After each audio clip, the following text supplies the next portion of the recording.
Jira jirtu jecha maqaan kiyya Dr. Birboo Caalaan jedhama. YouTube channel kiyya kana haaraadha. YouTube channel kiyya kana irratti waan tokko tokko isinitti agarsiisuuf hin jira. Har'aaf kan hin qabadhee dhiyaadhe namni tokko nu biratti yeroo fe'ame yookaan yeroo hudhame maal gochuu akka qabnu akkamitti nama san lubbuusaaf baraaruu akka qabnu gabaabsee isinitti agarsiisuuf yaala.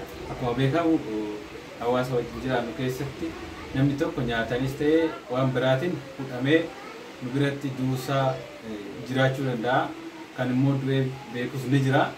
Isa sanan isinitti agarsiisaa jechuudha har'a. Fakkeenyaaf mijoon kun obboleettiin keenya kun otoo nyaata nyaattu nyaanni ishii hudhee jira. Nyaanni ishii hudhee waan jiruuf jalqaba hudhamuu ishii akkamitti adda baafnaa? Fe'amuun gosa lama qaba. Gosni tokko fe'amuu walakkaa yookaan partial airway obstruction fi fe'ama guutuu yookaan immoo complete airway obstruction jedhama jechuudha. Kan akkamitti adda baafnaa?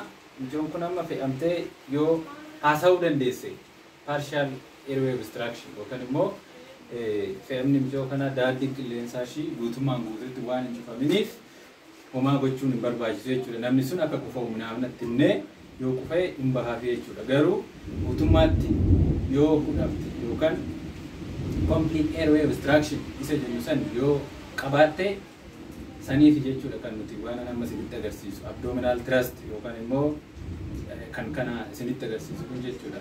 Innis maalidha? Mijoon kun hudhamte hafuura baafachuu hin dandeessu, dubbachuu hin dandeessu. Si gargaaruu nan danda'allee yoo jennee hin dubbattu. Kanaaf namni kun gargaarsa barbaadaa jechuudha. San akkamitti goonaa? Yeroo baay'ee wanti kun hospitaala keessatti miti bakkuma jirutti nu mudata. Hospitaala keessatti yoo ta'e wanta nu barbaachisu personal protective equipment ni fayyadamna. Garuu yeroo baay'ee alatti waan ta'eef san dirqama miti jechuudha. Kanaaf saniif maal goonaa? Tokkoffaa duuba nama saniitti galleet mataan xiqqoo gadi jedhennaani achii booda miila namni sun miila isaa kan hubanutti hin nadabne jechuudha. Achii booda miila kiyya gidduu miila ishee lamaan galcheera jechuudha. Kana kan goonuuf tarii duuba waan akkasitti dhaabbadhe osoo gargaarsa nama kanaaf godhu wajjin kufuu dandeenya jechuudha. San hir'isuudhaaf miila kiyyaan miila ishee gidduu galeera jabeessee dhaabbadheera kanaaf kufuu hin dandeenyu jechuudha.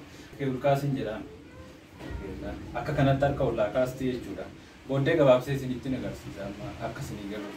Achi booda harka kiyya kana harka ishii jalan geessaa jechuudha. Harka ishii jala geessee immoo eessan geessaa? Akkasitti harka ishii jala nan geessaa geesseen handhuuraa fi qara laphee gidduun kaa'adhaa jechuudha harka kiyya. Qara laphee fi handhuura gidduun kaa'adhaa harka tokko. Achi booda harka lammaffaa irratti akkasitti gadi dabala. Achi booda akkasitti jabeesseen qaba. Maalan godhaa garaashii gadi qabeetan gara oliitti qabaa jechuudha.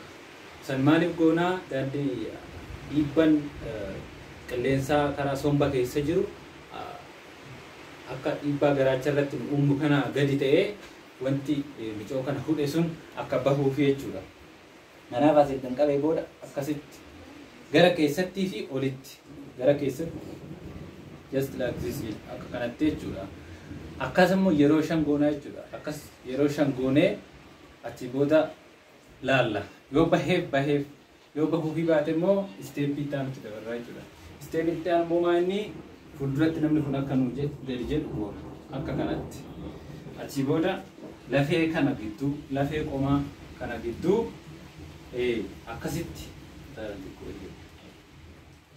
akkasitti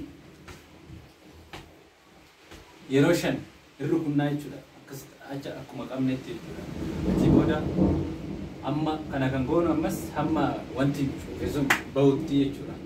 Kanaaf dubartoota ulfaata irratti fi daa'imman irratti immoo wanta kana akka ittiin goonu gargari kanarraa adda san yeroo ta'anitti qabadheen isiniif dhiyaadha. Yeroo ta'anitti dubartoota ulfaata fi daa'imman irratti yaalii lubbuu baraaruu kana akkamitti goona kan jedhuuf yeroo ta'anitti ilaalla waan ta'eef YouTube chaanaalii kan koo kanas haaraadha. Subscribe, share godhaa ta'u wal biraan gahaa isiniin jedha. Galatooma.